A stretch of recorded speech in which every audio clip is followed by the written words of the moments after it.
अस्सलाम वालेकुम, मेरा नाम है डॉक्टर अकबर यज़दानी और आप देख रहे हैं मेरा यूट्यूब चैनल। पाकिस्तान की सियासत में बड़ी ज़बरदस्त उतार चढ़ाव आए हैं काफ़ी दिनों से, और 2-3 हफ्तों से मैं सोच रहा था मैं ये व्लॉग बनाऊंगा, ये वीडियो बनाऊंगा, मगर वो हालात इतनी तेज़ी से बदल रहे थे कि एक जगह टिक ही नहीं रहे थे। नेशनल असम्बली के हालात आपने देखे, किस तरह से इमरान खान के ख़िलाफ़ एक तहरीक अदम एतमाद लाई गई, उसके बाद किस तरीके से अदम एतमादी तहरीक को डिसमिस किया गया।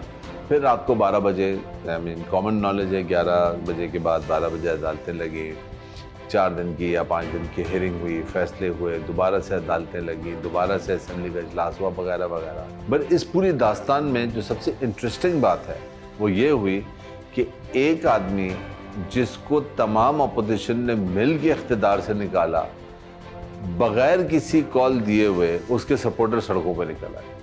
यानी दिस इज़ अमेजिंग, एक बड़ी अमेजिंग सी चीज़ हुई है। अच्छा, ना सिर्फ पाकिस्तान में निकले बल्कि पूरी दुनिया में ये सपोर्टर्स बाहर निकल आए।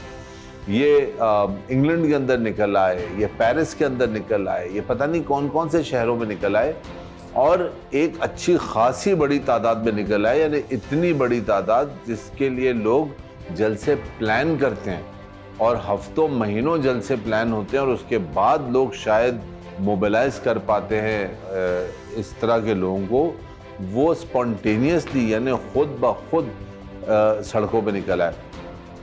कल कराची का जलसा हुआ, परसों सैटरडे को कराची में जलसा हुआ पीटीआई का। ये एक ऐलान शुदा जलसा था, मगर उससे पिछले संडे को जो जलसा हुआ कराची में, जिसको हम जलसा इसलिए कहेंगे कि लोगों की इतनी बड़ी तादाद थी कि वो एक गेट टुगेदर तो नहीं था। वो एक बाकायदा एक जलसे की शक्ल इख्तियार कर गया, बग़ैर पीटीआई की किसी कॉल के।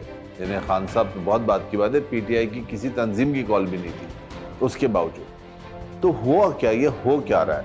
देखें जी, 2 चीज़ें इमरान खान ने तो कंफर्म लोगों के जहनों में डाल दी, और ये आम आदमी से इंटरव्यू करने के बाद मुख्तलिफ एंकर्स की मेरी भी बातचीत हुई आम लोगों से सड़कों पे, और एक बात तो बड़ी क्लियर हो गई है कि लोगों का ख्याल ये है कि ये इंटरफेरेंस हुई है पाकिस्तान की सियासत में, और उसकी वजह से इमरान खान को गैंग अप करके, यानी तमाम लोग एक तरफ हो गए अपोजिशन, और इमरान खान को निकाला।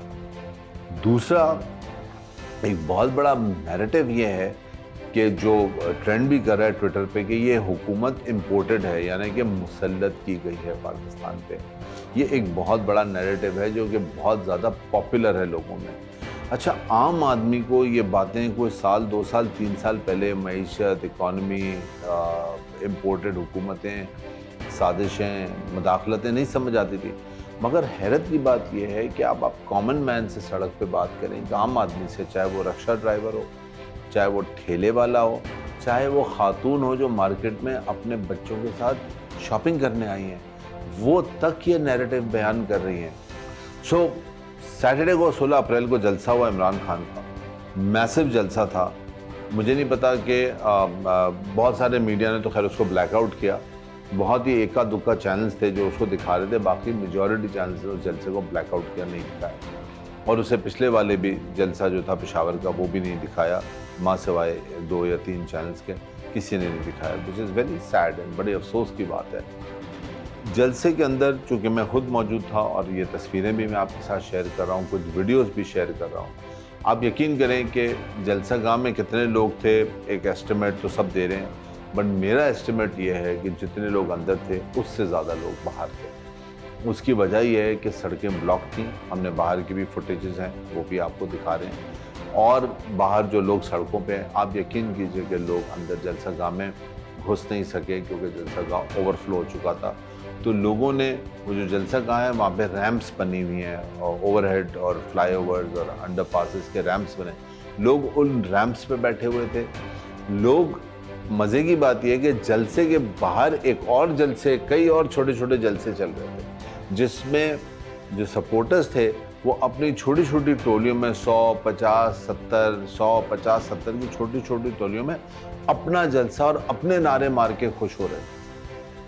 दूसरी इंपॉर्टेंट बात इस जलसे की ये थी कि कराची की तमाम डेमोग्राफिक्स, यानी गरीब से लेके अमीर से अमीर در لوگ اس جلسے میں مجھے نظر آئے. اور اس جلسے کی جو خاص بات یہ تھی کہ یہ لوگ ان پیڈ ہیں. ان کو کسی نے بریانی کا لالچ یا کوئی ٹھنڈی بوتل کا لالچ دے کے نہیں لائے کہ آپ کو ایک بریانی اور ایک ٹھنڈی کی بوتل ملے گی اور 100 روپے یا 200 روپے ملے گا. چوتھی بات یہ کہ جو بکاؤ تھے لوگ، جو لوٹے جن کو کہتے ہیں لوگ، جو ٹرم یوز ہوتی ہیں ان لوگوں کے بارے میں جو اپنی وابستگیاں سیاسی بدل دیتے ہیں پیسوں کی خاطر، ان کے خلاف ایک بہت بڑا لوگوں کے اندر نفرت تھی. یعنی بہت غم و غصہ تھا. غم سے زیادہ مجھے غصہ نظر آیا. سو عمران خان کے ان جلسوں کے اندر ہمیں غصہ، اینگر، عوام کا غصہ نظر آ رہا ہے. People are angry. لوگ پیشنٹ اس طرح سے نہیں ہیں جس طرح پہلے ہوتے تھے کہ وہ الیکشن ہوگا ووٹ دیں گے. اس دفعہ لوگوں کا پیشن کے ساتھ ساتھ ان کے اندر اینگر، غصہ ملا ہوا ہے. اور غصہ بہت سیریس غصہ تھا. اور وہ غصہ، اچھی بات یہ ہے کہ ہمیں جلسے کے نظم و ضبط سے لگا کہ وہ غصہ کہیں اور چینل ہونے والا ہے. وہ غصہ ووٹ میں چینل ہونے والا ہے. وہ غصہ لوگوں کے فیصلوں میں چینلائز ہونے والا ہے. سو لوگوں نے جیسے چھوٹے چھوٹے جلسے کیے اور بڑے انٹرسٹنگ جلسوں میں انٹرسٹنگ نعرے بازی بھی ہو رہی تھی اور انٹرسٹنگ پوسٹرز بھی ہو رہے تھے. کچھ پوسٹرز یہ ہیں جو ہم آپ کو دکھا رہے ہیں. تو یہ بڑے جلسے کے بعد ایک چھوٹا جلسیاں بھی ہو رہی تھیں. تو یہ ایک بڑا عجیب و غریب اور مزیدار سا منظر تھا اور بڑا ایک ہارٹ وارمنگ منظر تھا کہ لوگ اتنے اویئر ہیں اپنے پولیٹیکل ڈائنامکس کے. ٹی وی کے ٹاک شوز کے اوپر آپ دیکھیں وہ کھلے عام مان رہے ہیں کہ پیٹرول جو ہے بہت سستا دیا جا رہا ہے، ہم اتنا سستا نہیں دے سکتے. تو عوام کہہ رہی ہے کہ کل تک تو آپ کہتے تھے 100 روپے کا پیٹرول ہونا چاہیے، اب تو وہ 150 روپے کا پیٹرول ہے. تو آپ کہہ رہے ہیں کہ 100 روپے کا تو 150 کا بھی نہیں ہونا چاہیے. اب تو یہ کوئی 100 کم از کم، جو اوگرا کی جو لاسٹ سمری تھی، جو منیمم بھی انہوں نے کہا تھا 183 184 کا ہونا چاہیے. ورنہ وہ تو کہہ رہے ہیں کہ 250 روپے کا پیٹرول ہونا چاہیے. وہ تو خیر اگر 250 روپے کریں گے تو ایک غدر مچ جائے گا جس کو یہ سنبھال نہیں سکیں گے. تیسری بات جو خان صاحب نے جلسے میں بڑی کی، وہ انہوں نے کہا کہ میں نے کون سا جرم کیا تھا جو رات کے 12 بجے عدالتیں لگی. دیکھیں ایک بات تو کلیئر ہے کہ آئین اور قانون بالکل اپلائی ہونا چاہیے اور سب پہ برابر اپلائی ہونا چاہیے اور واقعی ہونا چاہیے. بہت سارے ایسے کیسز ہیں جو عدالتوں میں پینڈنگ ہیں جن کے بارے میں ہم میڈیا میں سنتے ہیں، ان کو بھی سنا جانا چاہیے. اور عدالتوں نے امپلیمنٹ کیا آئین قانون کو. تو خان صاحب کا اپنا نیریٹو ہے، وہ اس کو بیان کر رہے ہیں. But yes, law should be applied to everything. But جو خان صاحب کا نیریٹو ہے، جیسے میں نے کہا 2 چیزوں پہ، خودداری پہ اور مداخلت یا سازش پہ، یہ لوگوں میں بہت اسٹرانگلی ریزونیٹ کر رہا ہے. اور آئی تھنک آنے والے دنوں میں اگر یہ مومنٹم بڑھے تو بات کی بات ہے. اگر برقرار بھی رہ گیا تو opposition is going to be in a serious trouble. Khan صاحب نے اپنے جلسے میں عدالتوں کا بھی بڑا ذکر کیا اور وہ باقاعدہ ہر جلسے میں کر رہے ہیں. اور کراچی والے جلسے میں تو انہوں نے خاص طور پہ کہا کہ میں نے ایسا کون سا جرم کیا تھا کہ جس کے لیے رات کو 11 بجے 12 بجے عدالت لگانی پڑی. بہت سارے ایسے کیسز ہیں جن کو اگر سنا جاتا اور اگر ان کا فیصلہ ہو جاتا تو غالباً یہ نوبتی نہ آتی. فار ایگزامپل فلور کراسنگ پہ جو پریسیڈنشل ریفرنس تھا، جس کی آئی تھنک وہ ریفرنس دے رہے ہیں کہ وہ اگر اس کا فیصلہ ہو جاتا تو معاملہ یہاں تک پہنچنے پر. Anyways whatever the cases, یہ سوال کہ سازش یا مداخلت کچھ بھی ہو، لوگوں میں بڑا پاپولر ہے. خان صاحب کا نیریٹو کہ کچھ تو ہوا ہے. امپورٹنٹ گورنمنٹ نامنظور، خودداری سے بڑھ کے کوئی چیز نہیں، اور انصاف. کیونکہ تحریک انصاف کا بنیادی جو نعرہ ہے وہ ہے انصاف. تو تحریک انصاف کے لیے جدوجہد کر رہی ہے.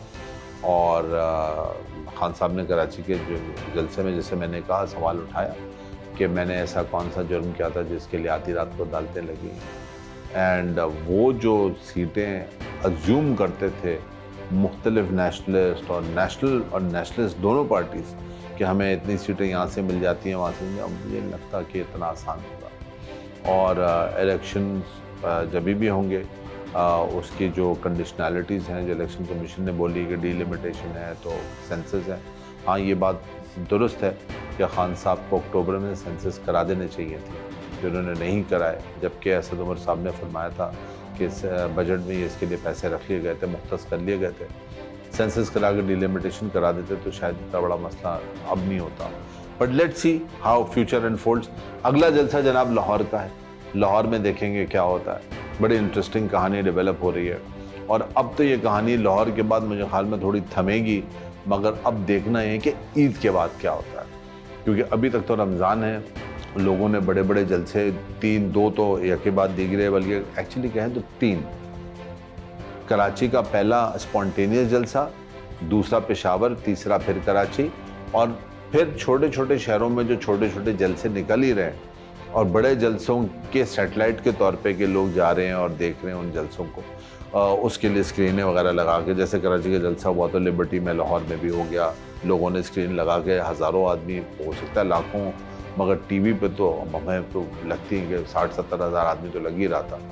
तो ईद के बाद क्या होगा ये बड़ा इम्पोर्टेंट है, तो हम आपको अब रिपोर्ट करते रहेंगे और बताते रहेंगे कि क्या हालात डेवलप हो रहे हैं। तो आप देखते रहिए चैनल और हमारा चैनल, और कमेंट्स भी दीजिए और लाइक सब्सक्राइब करें, और बताएं कि आप किस तरह की वीडियोस देखना चाहेंगे, बिकॉज़ अब तो हर तरह के टॉपिक्स जो है ना, they are just up and out there, you know, हर तरह के चीज़ें हो रही हैं, लोगों के अंदर एक शऊर है, जज्बा है बहुत ज़्यादा, और अब तो पूरी कहानी काफ़ी हद तक चैनल वन साइडेड लगी।